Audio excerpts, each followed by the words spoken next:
So I have someone in my life who is constantly complaining about other drivers. Like every time I see them, they have a story about, they were on the way to meet me and it's like, oh my gosh, this person came out of nowhere and they almost hit me, or, the person ran a red light or they stopped too soon at a red light.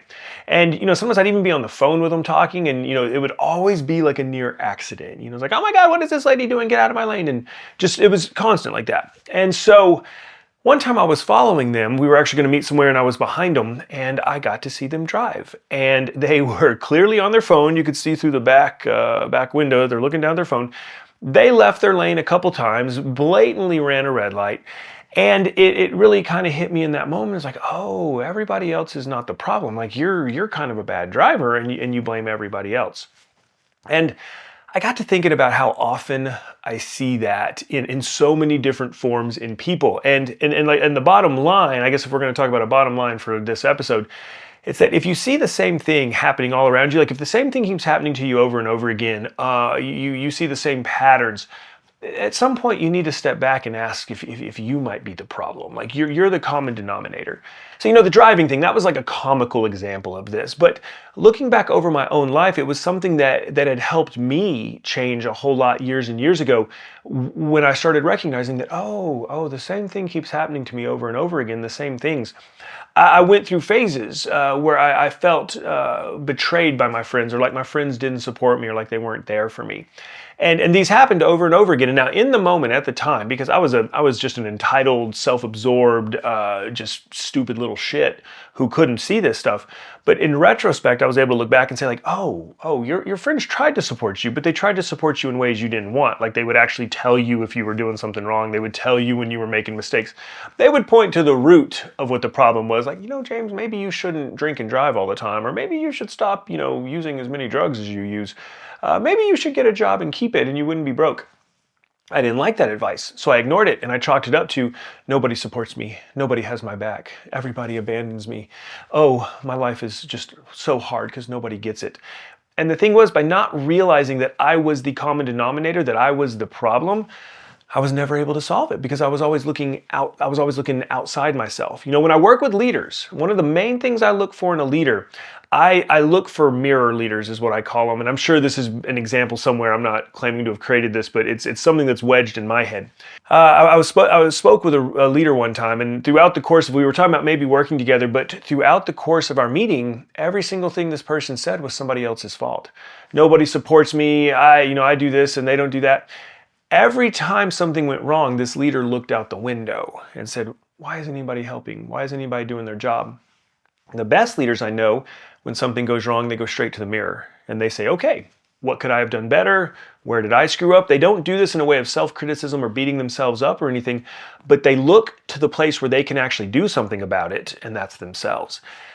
I did not do that for the longest time. I blamed everybody and everyone. And it's one of the things that concerns me. The more and more I talk to people, the more that like social media and TikTok and Instagram and all this Insta therapy bullshit talk that just like infiltrates our culture, is that we're giving people so much language to not recognize what they're doing wrong, and we're helping them justify it. I've said this before, it's all in the name of compassion, it's all in the name of being kind, but it's probably the kind of kindness that ends up hurting people instead of letting them actually make changes. One of the things I see, and this is not completely dichotomous, it's not completely gendered in this way, but I often hear women describe their exes as, oh, he was a narcissist. I hear that over and over again. And I hear many men describe their exes as, oh, she's crazy. Like, she's crazy. Like, this is like almost like a cultural cliche. You hear it so often. But in both of those, when you really get to talking to people, or if you hear somebody like if you have a friend who's been through multiple relationships and you hear them say these things, you're usually able to look and see like, oh, what you're calling narcissism was really just normal boundaries, or just not always wanting to agree with you. For a lot of the men who I hear describe all their exes as crazy, man, after I get to know them a little bit, I'd be like, dude, I'd probably go a little crazy if I had to spend like too much time with you. Or like they do things like they're inconsistent in keeping up with their word. They don't follow through. And then a very natural reaction to that. You lie to somebody 10 times and on the 10th time, they call you on it and they get upset and they say, I just can't trust you and I don't know what to do with this and I don't think this is going to work because you lie all the time or you don't follow through. If you take that and you chalk it up to them being crazy, well, of course, everybody's crazy because that's normal, healthy behavior. That's behavior that is not out of bounds. And so what I encourage people to do, and what I'd encourage you to do if you're listening to this, is look at the things that happen to you over and over again. Look at the patterns that you tend to blame other people for, and ask yourself, like if I have a hand in this, what would that be? Like, what would that look like? Like, how could I be facilitating this? How could I be the one making this happen or allowing this to happen? I see it in so many ways. I see people who, like, every teammate they've ever had, everybody they've ever worked with is lazy and doesn't follow through. One leader in particular said over and over, nobody helps. They just, I have these other people who are here to help, and they just don't. And it's always me, and I have to do it myself. After visiting with everybody who worked with them across the board, they told me, man, they give us a task, and then before we can even get moving on it, they take it back. Or the first thing we suggest, they say no, and the second thing they say no, and then they take it back. And so this person is creating this pattern, this self-fulfilling prophecy that nobody helps because they keep snatching it away from them. They don't allow them to help. On the other side, I talked to somebody who said, every boss I've ever had was incompetent. Every boss, I've never had a good boss. I've never had a boss that supported me and followed through, and they're all morons who don't know as much as I do. Well, you look at their work history, and as I started talking to them and hearing the stories, a lot of times they were in the wrong, but they refused to acknowledge it, and when their boss didn't agree with them, they decided, well, you're an idiot.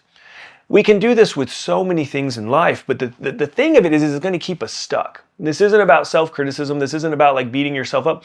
It's about recognizing the patterns that are keeping you locked in and seeing what you can do. One of the biggest thing, the best thing that happened to me was starting to take like radical responsibility for everything in my life. Looking back at, oh my gosh, there is a pattern to why my relationships break down. There's a pattern to why I get fired.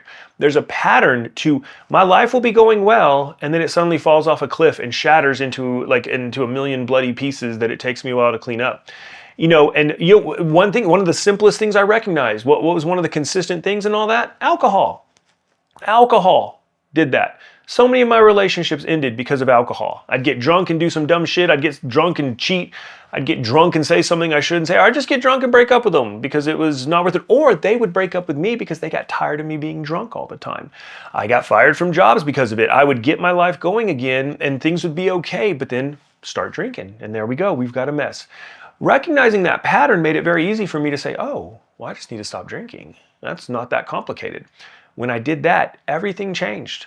Everything changed for me, and it's stayed changed because I keep that, I recognize that entity of alcohol and say, you stay here. You don't get to get out of this little box in my life. Sometimes it's that plain and simple. Sometimes it's that easy to see. Sometimes it's not. Sometimes it's more subtle.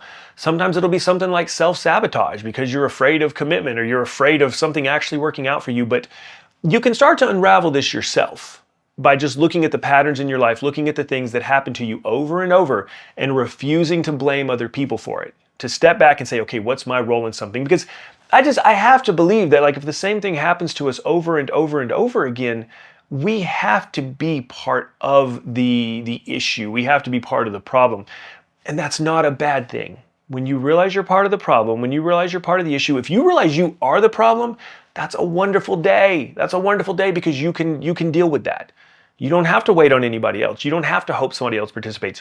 You can go in and you can handle that shit yourself. And that's great news because it's all in your hands. So just take some time and look at the things that happen to your life over and over that you don't like. Look at the things that keep happening to you, that keep derailing you, that keep making you unhappy, whatever they are. And just do a thought experiment and say, okay, if I was responsible for this, how would I be responsible? Like, what would I be doing to continue this pattern or create this pattern? This isn't about letting other people off the hook and pretending other people can't be problematic. But I think you'll find a lot of the time you're contributing more to it than you think you are. And like I said, that's really good news. That's really good news because if you're the one doing it, you can stop. And everything just seems to magically get better when you start making decisions like that.